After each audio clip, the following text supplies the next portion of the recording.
Olá, o AgroRecord News Rural está no ar. Seja bem-vindo, bem-vinda. No acumulado da safra 2025-26, até meados de dezembro, a moagem da cana teve um recuo de 2,36%. Apontam que as unidades produtoras da região Centro-Sul, na primeira quinzena de dezembro, processaram 5,92 milhões de toneladas, volume menor que na safra anterior. No acumulado, até o dia 16 de dezembro, a moagem atingiu 598,19 milhões de toneladas, um recuo acumulado de 2,36%.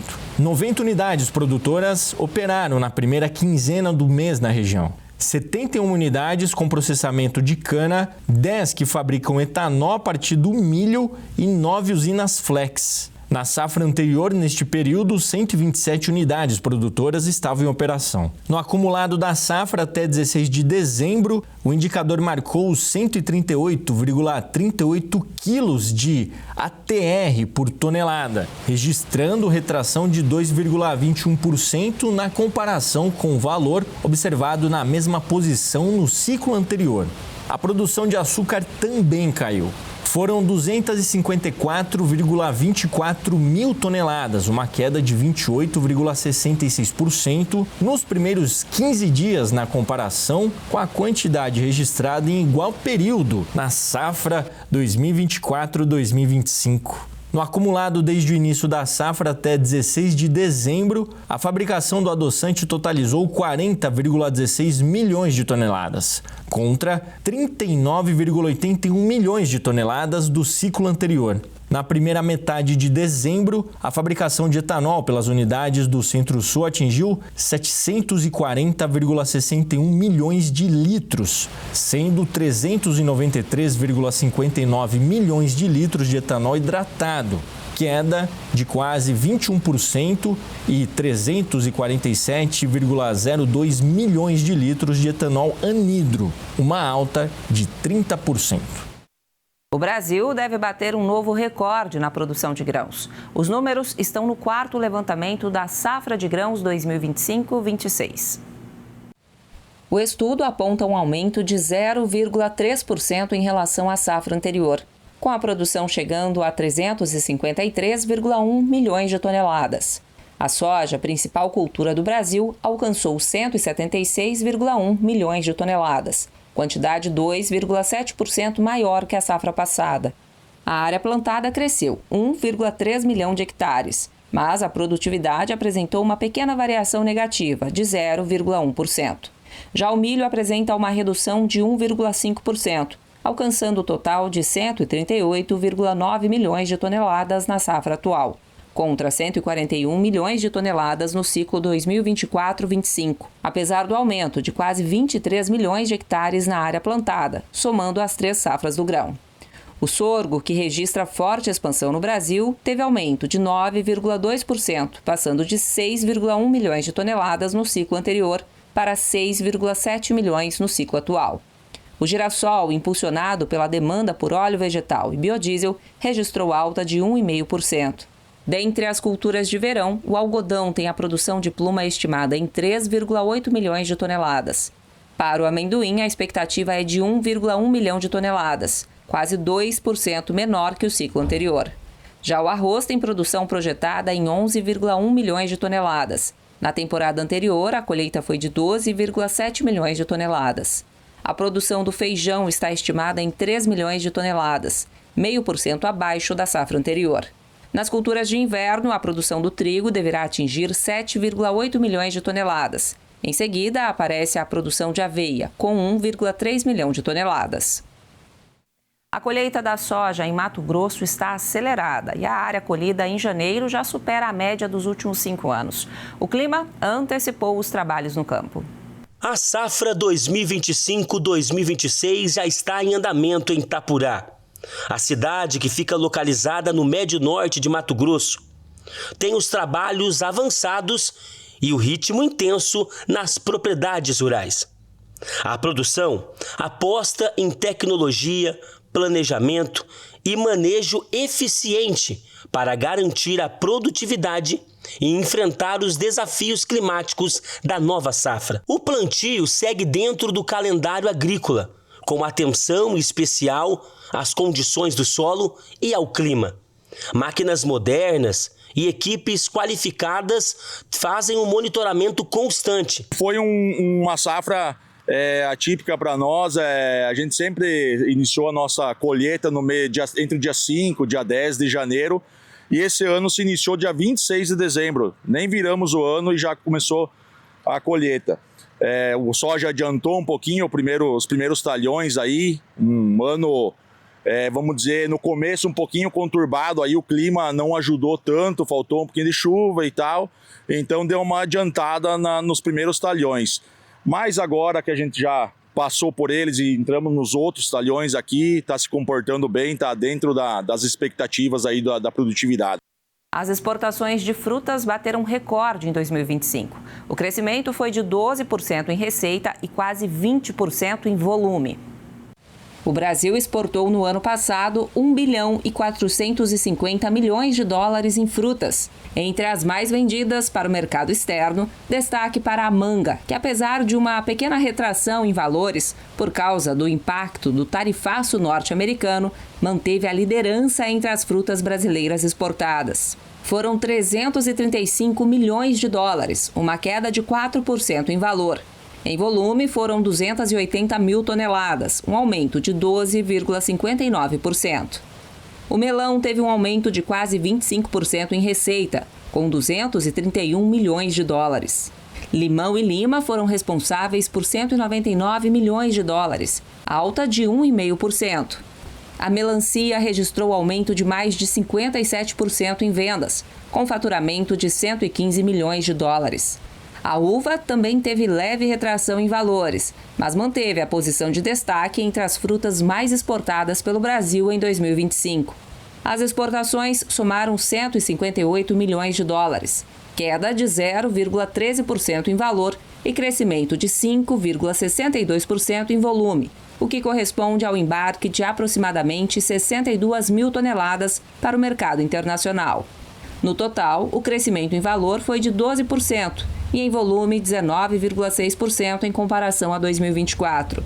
Esse foi o terceiro ano consecutivo de recorde. Nós temos a União Europeia responsável por mais de 70% dos nossos volumes exportados e esse acordo agora vai nos tornar muito mais competitivo e a gente torce para que dê tudo certo, que a gente possa melhorar a nossa competitividade junto aos nossos concorrentes e mais uma vez em 2026 bater um novo recorde de exportação das frutas. Para 2026, as perspectivas continuam positivas, principalmente por causa do avanço do acordo entre o Mercosul e a União Europeia. A curto prazo, por exemplo, a uva terá a sua tarifa zerada, melhorando a competitividade da fruta no mercado internacional, já que os principais concorrentes do Brasil já não pagam tarifas para ingressar nos países da União Europeia.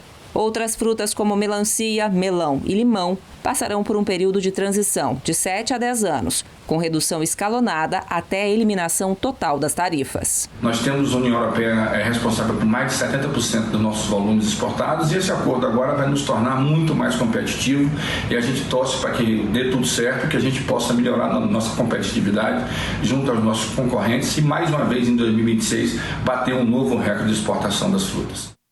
O Peru habilitou novas unidades para a exportação de material genético animal. Além disso, o prazo das autorizações já concedidas foi renovado até dezembro de 2028. Em 2025, o Peru importou mais de 729 milhões de dólares em produtos agropecuários brasileiros, com destaque para produtos florestais, carnes, cereais, farinhas e preparações. Agora, o país acaba de habilitar 36 novas unidades brasileiras para a exportação de material genético animal. Do total, 31 são voltadas à genética de aves e 5 ao material genético bovino. Além das novas inclusões, o Serviço Nacional de Sanidade Agrária do Peru renovou as licenças de exportação de todos os estabelecimentos do segmento, que já operavam com o mercado peruano. com validade até dezembro de 2028. Para o setor avícola, com as novas habilitações, o número de estabelecimentos autorizados a exportar para o Peru dobra. Já a inclusão de 5 unidades no segmento de material genético bovino representa um aumento de 83% na lista de estabelecimentos aptos, com foco no atendimento à pecuária de corte e de leite. Mais 4 frigoríficos brasileiros vão poder exportar carne bovina para o Vietnã. A partir desta decisão, o Brasil passa a ter 8 frigoríficos autorizados a exportar carne bovina para o país asiático. As autoridades sanitárias do Vietnã concluíram o processo de avaliação técnica e habilitaram os 4 estabelecimentos brasileiros a exportarem carne com osso e desossada. As novas plantas ficam em Mato Grosso, Tocantins e 2 em Rondônia. O mercado vietnamita para carne bovina foi aberto no ano passado. Na contramão da tendência, a demanda por carne tem se mantido firme em janeiro. Entenda. Geralmente, no início do ano, a demanda por cortes mais nobres de carnes bovinas cai. Isso porque, com as despesas extras no primeiro mês, os consumidores substituem as proteínas mais caras por opções mais acessíveis, como os do dianteiro e as carnes suína e de frango. No começo de 2026, porém, os preços se mantiveram firmes, sustentados pela demanda em alta, de acordo com o CPEA. Agora, o mercado segue de olho no movimento da segunda quinzena de janeiro. Para o boi gordo, os negócios seguem estáveis, com oferta limitada e demanda fraca. Na parcial de janeiro, a vantagem da carcaça casada com o osso no atacado da Grande São Paulo sobre o boi para abate pago ao pecuarista é de R$ 25,64 a arroba. O produtor rural ganhou um aliado na hora de comercializar os produtos. A Emater criou a plataforma É do Campo, que ajuda a escoar a produção, além de valorizar o trabalho no campo e levar queijos, cafés especiais, cachaças e outros sabores de Minas Gerais para todo o país. Tudo começa no campo. Manejo cuidadoso que segue os protocolos de bem-estar animal. A pastagem é farta. As vacas se alimentam do capim Tifton, rico em proteínas e um dos mais utilizados no Brasil, principalmente na produção de leite.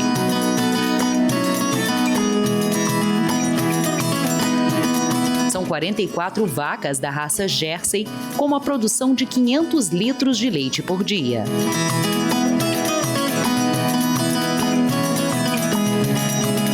A Jersey é uma raça europeia que produz um leite com alto teor de gordura, garantindo o queijo com mais cremosidade e sabor.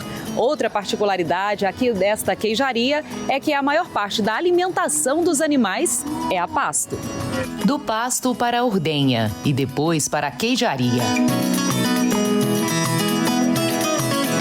Após todo o processo de produção, o queijo descansa nas prateleiras de madeira, onde passam pela maturação, processo que dá sabor, textura e aroma, podendo variar de 10 a 100 dias. A gente tem muito estudo, claro, né, porque isso envolve também dentro do queijo e um cuidado, né, um cuidado intenso todos os dias, olhando aquele queijo, né, porque a gente depende muito do tempo para ter a maturação do queijo, mas também de um cuidado, de um olhar profissional ali, para não se perder, né, na característica, no sabor, no aspecto. Tudo é inspecionado pelo IMA e segue todos os padrões estabelecidos pelo Ministério da Agricultura. Assim, o produtor ganha mais mercado para ser vendido no atacado e varejo.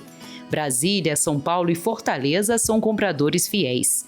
E justamente para ajudar os produtores mineiros a escoarem os produtos, que a Emater criou a plataforma É do Campo, onde são comercializados queijos, cafés especiais, cachaça, artesanato, entre outros produtos típicos de Minas Gerais. E esse mercado digital chegou com força, né? Então essa é a primeira plataforma e-commerce pública do país que viabiliza a comercialização dos produtos da agricultura familiar.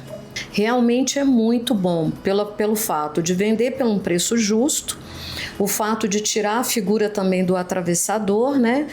E do produtor conseguir, o produtor que está dentro da plataforma do campo, ele conseguir programar assim, eu vou fazer a entrega na quarta-feira, na sexta-feira eu coloco no correio, então ele junta um tanto de pedidos e manda em dias específicos da semana. Isso avisado para o cliente comprador, para o consumidor final.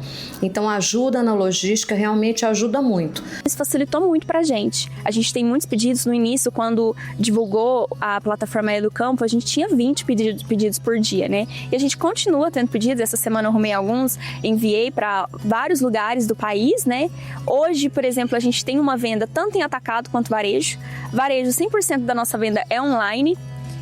E a gente tem venda de atacado tanto para São Paulo, Brasília, né? Para o Nordeste também, Fortaleza, Salvador. Então a gente envia bastante. Atualmente, a plataforma reúne mais de 120 produtores rurais e estabelecimentos credenciados, oferecendo aproximadamente 1.000 itens diferentes. Além do apoio comercial, a Emater também oferece assistência técnica e extensão rural aos produtores participantes. Uma parceria de sucesso que ajuda a levar os produtos de Minas para todo o país. E são produtos de extrema qualidade, todos são assistidos pela Emater MG, todos são agroindústrias legalizadas, então são alimentos legalizados, né? Os roteiros turísticos são roteiros turísticos supervisionados, né? Tem todo nosso controle, o controle de qualidade da Emater MG. Não é porque a gente está aqui numa fazenda que a gente está isolado, pelo contrário, a gente quer trazer essa comunicação para quem está longe da gente, né? De que, olha, você pode sim consumir um queijo de tal lugar, né? E ter essa facilidade de receber, né?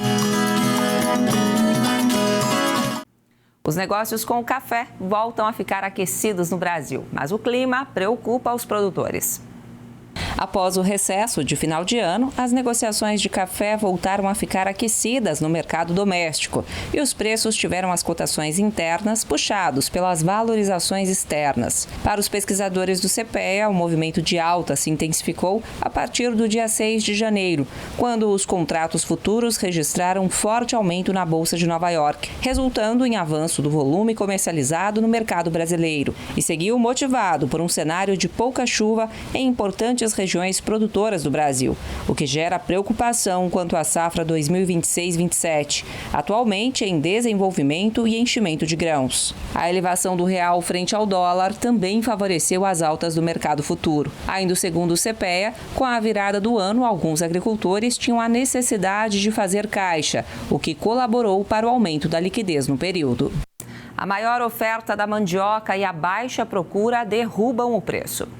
Os produtores retomaram na última semana a colheita e a comercialização da mandioca. Ao mesmo tempo, parte das indústrias ainda não retomou o processamento ou opera com capacidade parcial, o que tem mantido a oferta da raiz maior que a demanda, pressionando os preços.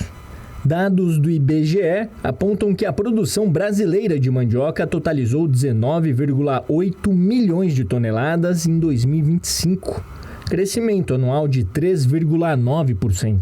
Entre os maiores produtores, o Paraná registrou queda de 0,5%, enquanto Mato Grosso do Sul e São Paulo apresentaram altas de 18,6% e 1,1%, respectivamente.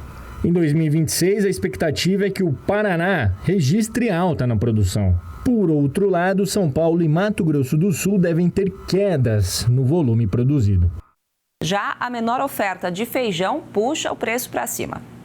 O feijão preto e o carioca estão em alta neste começo de ano, com destaque para as valorizações do carioca, apontam levantamentos do CPEA. Os pesquisadores explicam que o impulso vem da menor oferta. Mesmo com os aumentos de preços, o mercado segue cauteloso, avaliando a redução da produção da primeira safra e o ritmo da demanda do varejo para absorver os reajustes. No campo, a semeadura da primeira safra atingiu pouco mais de 80% da área nacional até o dia 10 de janeiro, segundo a Conab. Já a colheita alcançou 16,5% da área total do Brasil, registrando um atraso em relação ao mesmo período do ano passado. A Conab elevou em quase 1,5% comparado ao relatório anterior a estimativa de produção nacional de feijão para a temporada 2025-26, atingindo pouco mais de 3 milhões de toneladas.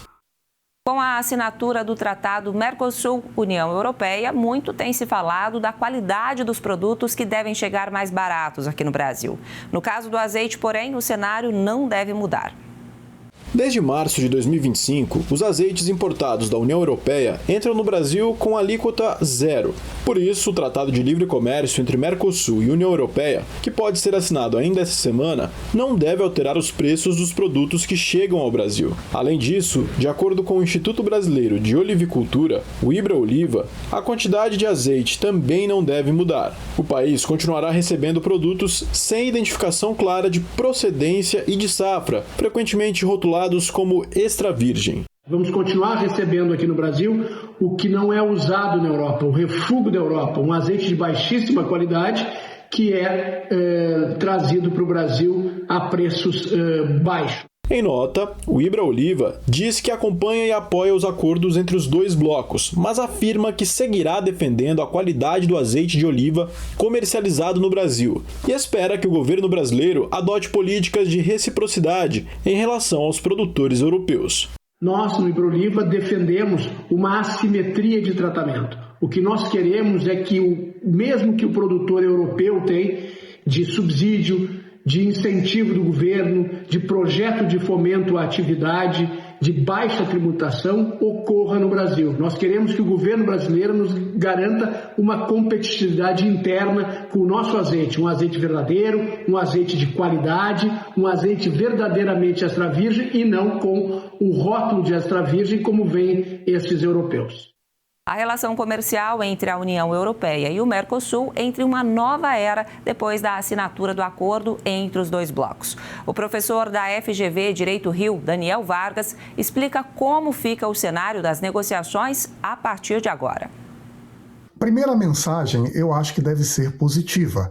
É um acordo que vem sendo negociado há muitos anos e há uma expectativa e há, de fato, possibilidades de ganho de lado a lado para uma relação econômica mais aberta.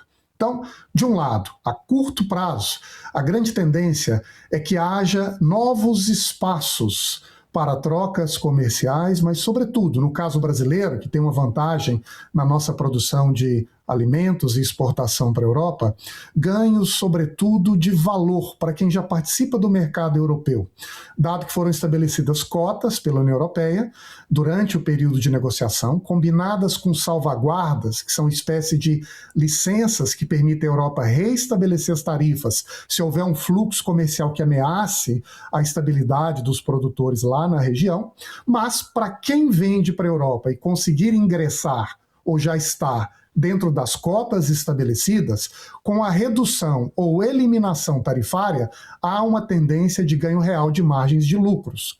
Isso parece ser o caso, por exemplo, da carne bovina, também da carne das aves, mas do etanol, de certo modo do açúcar e, quem sabe, até da própria soja, entre os produtos brasileiros que já são exportados para a Europa ou que possam vir a ser.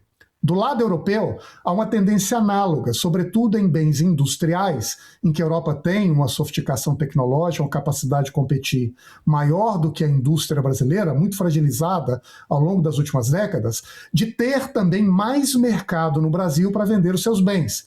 E, ao fazer isso, também aumentar a sua margem. Algumas áreas, como por exemplo o setor automobilístico, existem cotas estabelecidas e um prazo longo para que essas tarifas sejam reduzidas. De todo modo, o cenário geral de curto prazo é positivo. O Brasil tende a ganhar um pouco mais na venda de alimentos, sobretudo para quem já participa, e a Europa um pouco mais na área industrial. Agora, não gostaria de parar a resposta por aqui, porque os efeitos indiretos do acordo também são muito significativos. São efeitos no setor de investimentos, e o Brasil pode ter uma janela muito aberta para captar recursos da Europa. Os efeitos nos custos indiretos da produção. Então, o setor agro, por exemplo, vai poder importar máquinas por valor mais barato, sem as tarifas, o que tende a aumentar a nossa produtividade. Mas também os efeitos na área de serviços, de lado a lado, bem como na área de relação de confiança, de colaboração, com regras que tendem a se aproximar, facilitando o comércio geral entre os dois blocos. Uberlândia, em Minas Gerais, está entre as cidades mais disputadas do Brasil por terras rurais e já ocupa o 4º lugar em um ranking nacional de interesse por áreas agrícolas. Infraestrutura, localização estratégica e força produtiva explicam por que investidores e produtores estão de olho na região.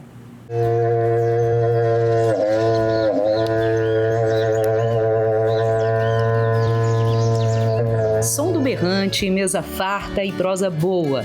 Tradição das famílias com raízes da fazenda. No passado era assim, durante um café que muitas negociações aconteciam. Ao longo dos anos, os antepassados do Sérgio, que vieram de Portugal em busca de melhores condições de vida, foram adquirindo mais terras e aumentando o patrimônio.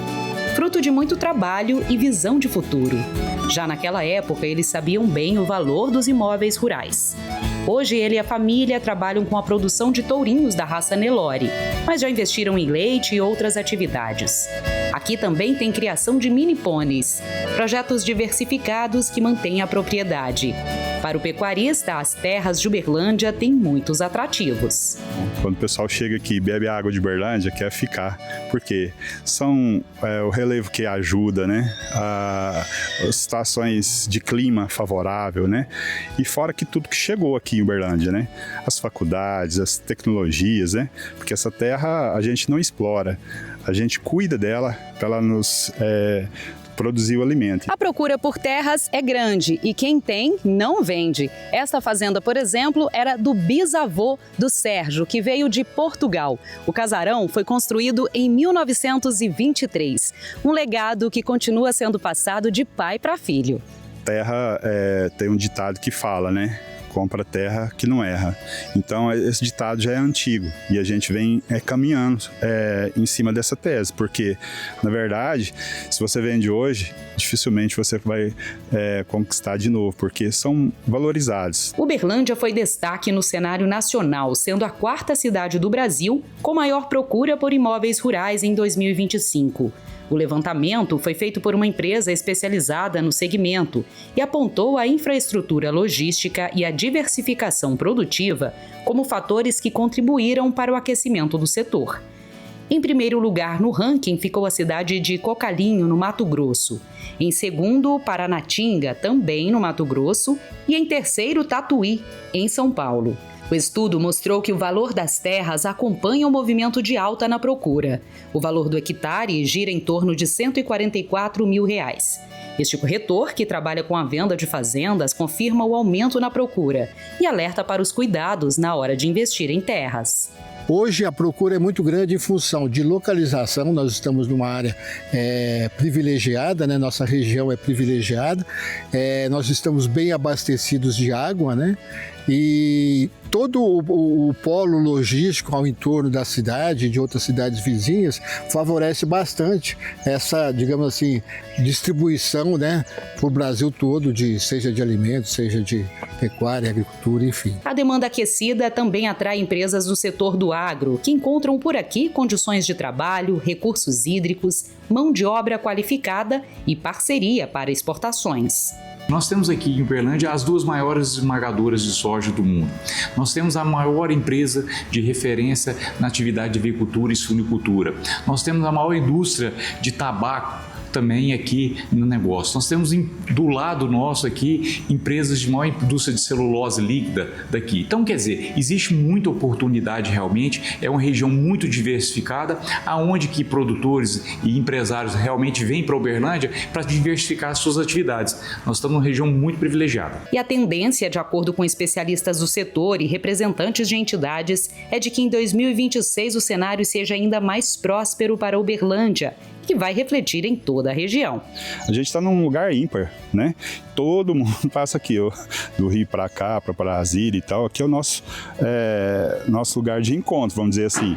E isso funciona muito bem, porque as empresas têm a água, tem energia, tem localização. Então, é esse olhar. E estratégia de logística, né? Uberlândia está bem localizado, que funciona bem com o centro de distribuição. Então, a gente passou por isso, viu que as empresas também estão chegando e com excelência.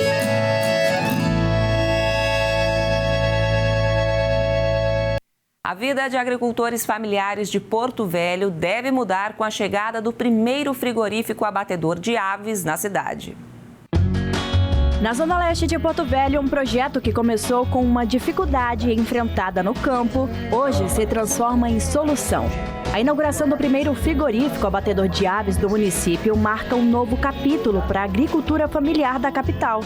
Há cerca de 10 anos, produtores entregavam frangos vivos para os programas sociais. Com mudanças na legislação federal, a entrega passou a ser permitida apenas com abate e embalagem dentro das normas sanitárias.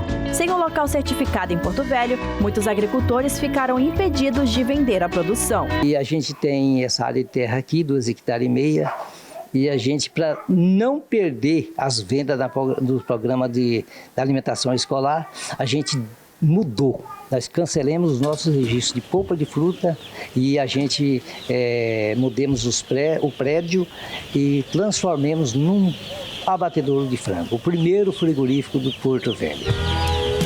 O frigorífico foi construído com recursos próprios e tem capacidade para abater até 8.000 aves por dia. Assim que inaugurado, deve contar com alojamento de 10.000 pintinhos, que devem ser abatidos em cerca de 40 dias. Que a agricultura familiar, eles trabalham na roça, mas tem que ter renda. E quando a gente atende a merenda escolar através da Lei 11.947, que é uma lei federal, ela estipula para cada DAP vendas de R$40 mil.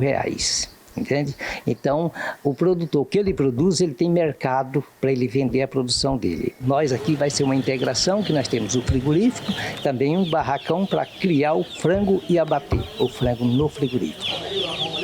Após o projeto ficar pronto, a expectativa é passar por aqui de 5 a 6 mil aves por dia. Uma forma de fomentar a economia local, trazendo retorno direto para a agricultura familiar. No modelo adotado, pequenos produtores de comunidades como Cinturão Verde, Bacia Leiteira e outras regiões próximas vão criar aves em suas propriedades. Depois, tudo será abatido e processado no frigorífico, seguindo à risca as normas sanitárias.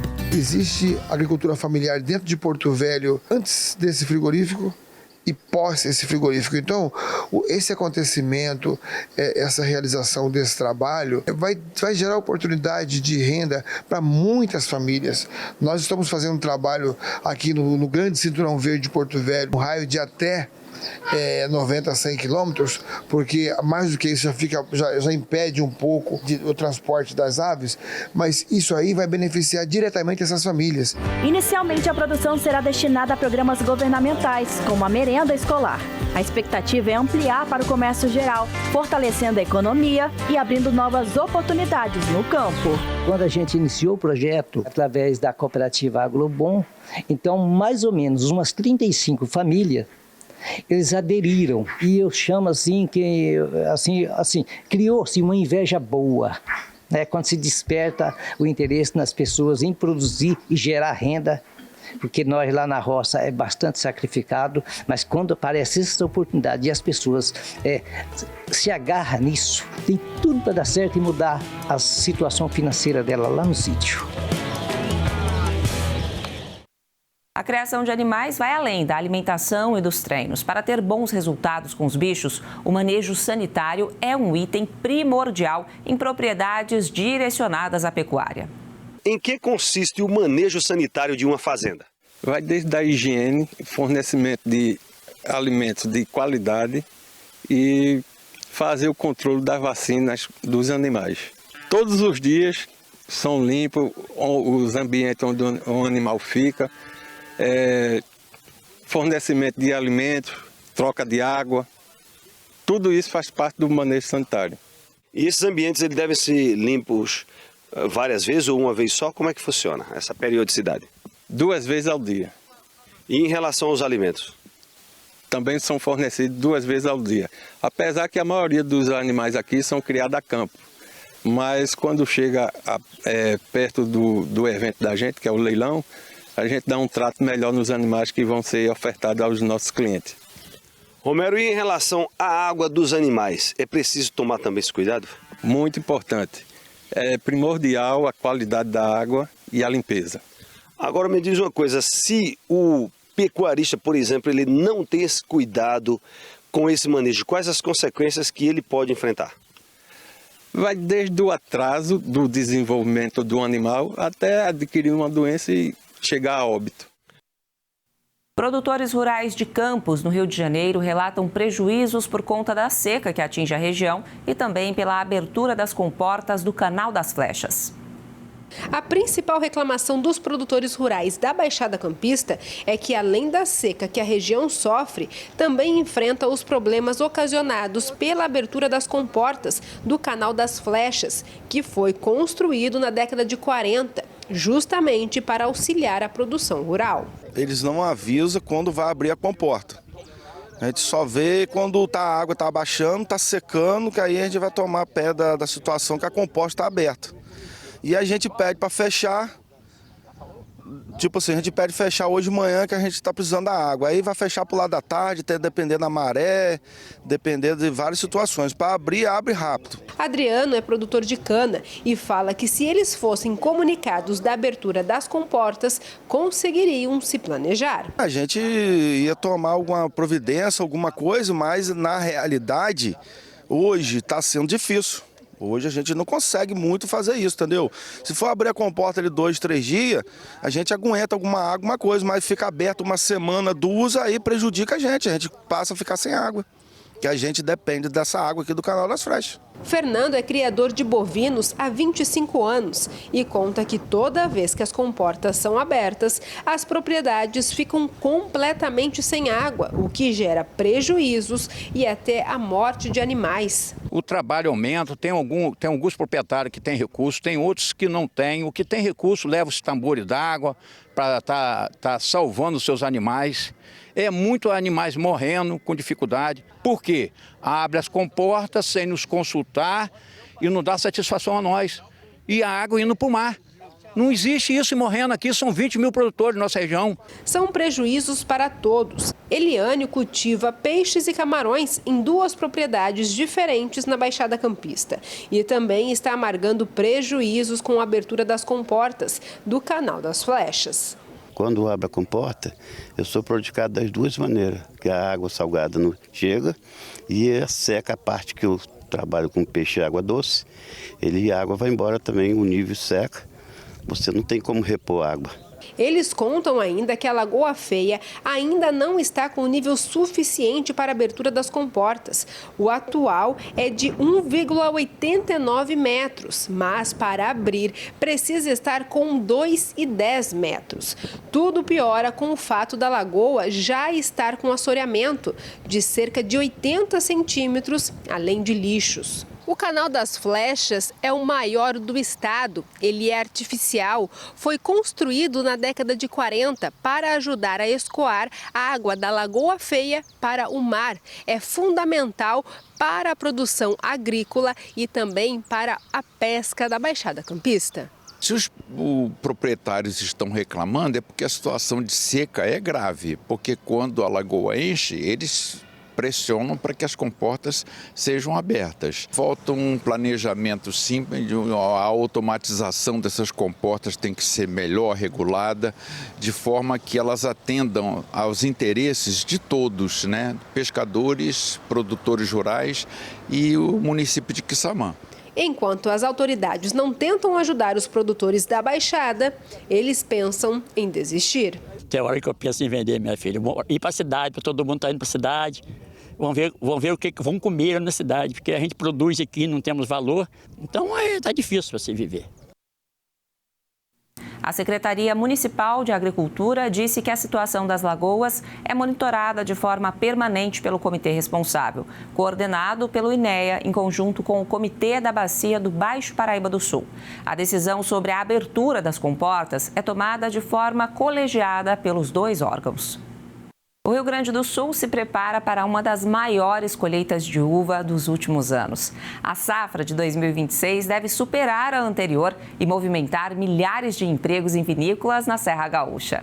Cada cacho tirado do parreiral aumenta a expectativa de uma grande colheita. A safra de uva 2026 do Rio Grande do Sul tem projeções otimistas.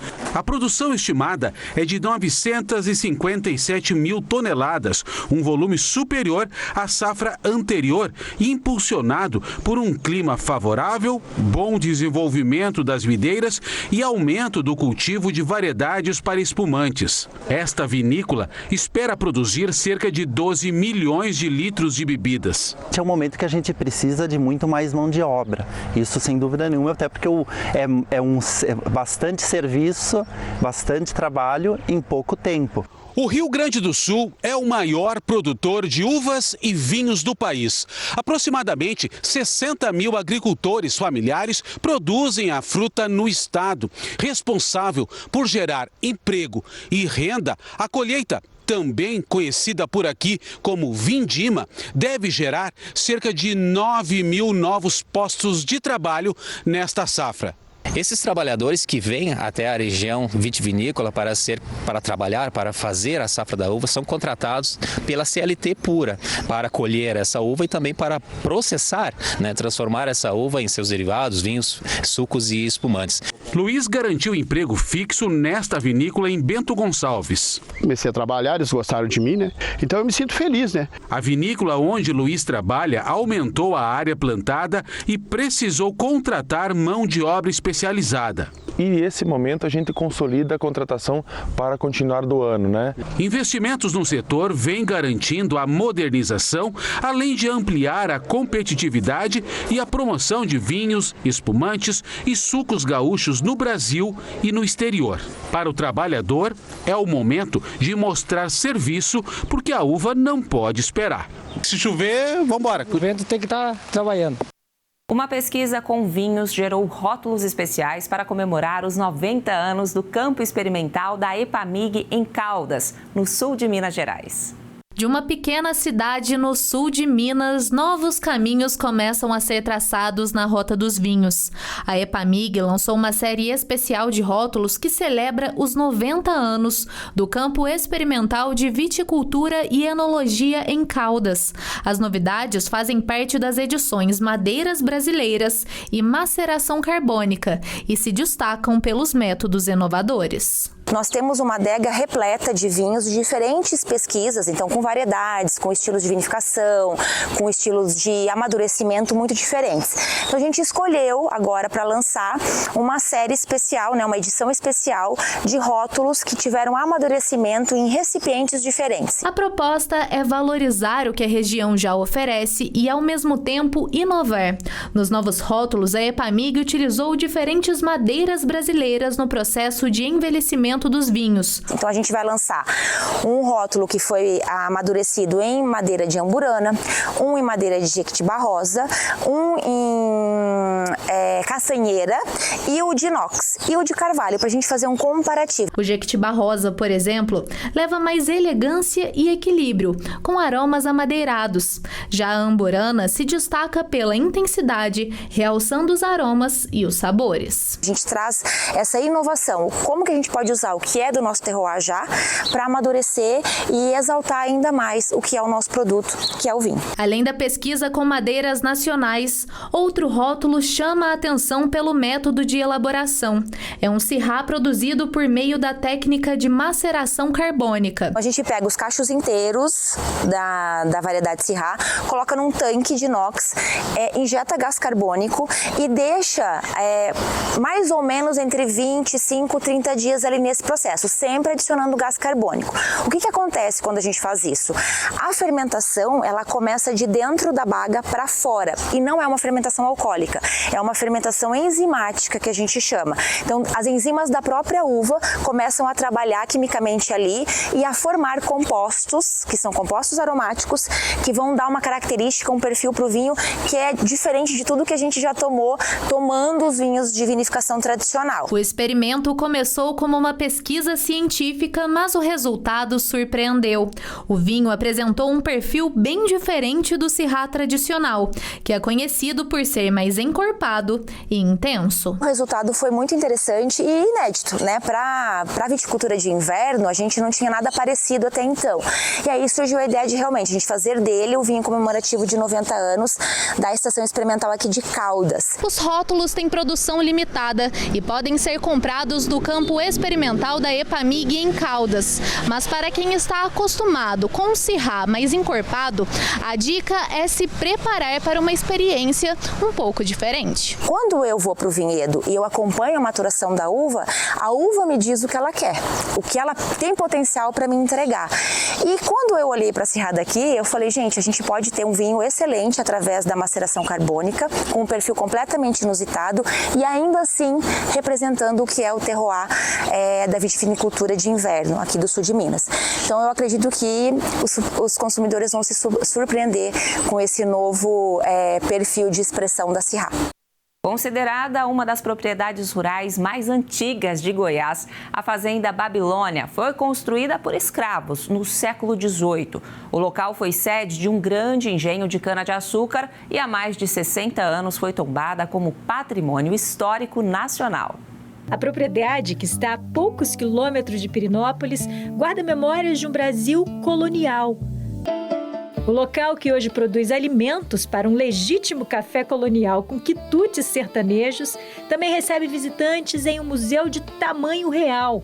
As paredes de taipa, a bela arquitetura colonial das grandes fazendas, um monjolo usado para moer e descascar grãos e as grandes rodas de engenho são parte da memória viva, que resiste ao tempo na propriedade, que já foi um dos engenhos de cana-de-açúcar mais importantes do centro do país.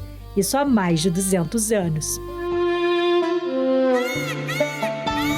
Quem vai passear com a gente pelo local é a Thelma.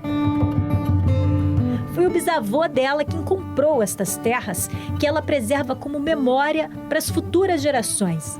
Nossa visita começa em um grande salão, onde ficava uma enorme moenda de cana. A Babilônia, ela foi um engenho de açúcar, né? Mas ela teve também outras produções. Teve a produção do algodão e da mandioca, né? Que foi a base alimentar do povo brasileiro, de 1500 a 1600.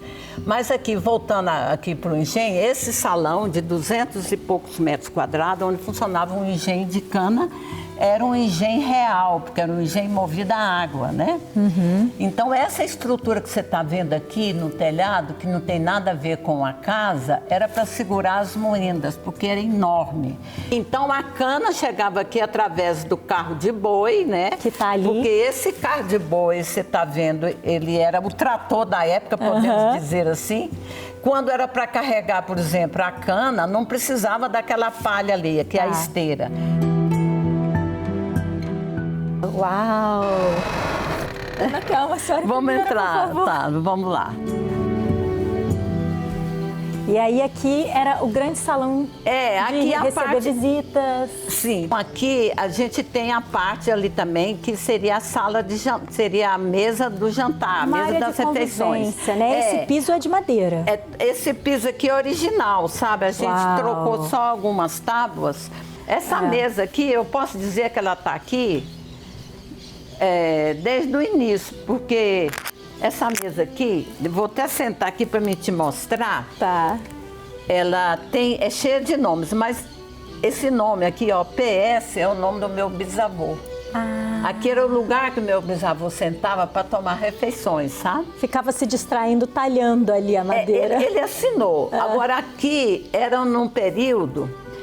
Na época de eu jovem, as pessoas vinham e começaram a escrever. Depois meu pai pediu para parar, porque ia acabar com a mesa, né? Mas você tem data aqui de 1951. 1951. Tem 1949.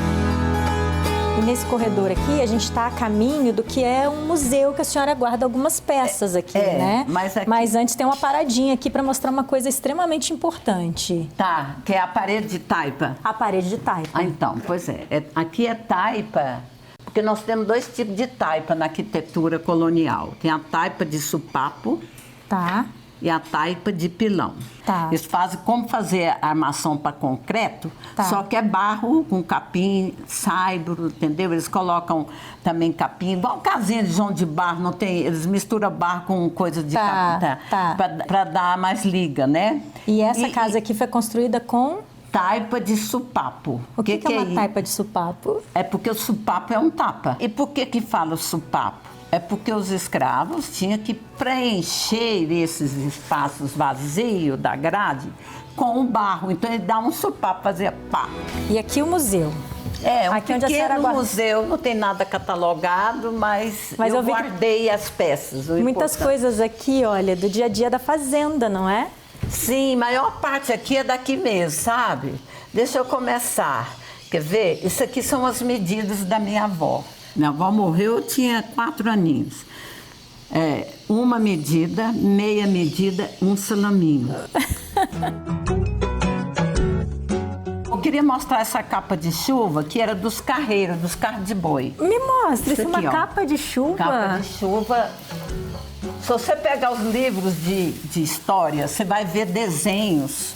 Aqui, isso aqui você joga nas costas, tá empoeirado. Não é nada, não.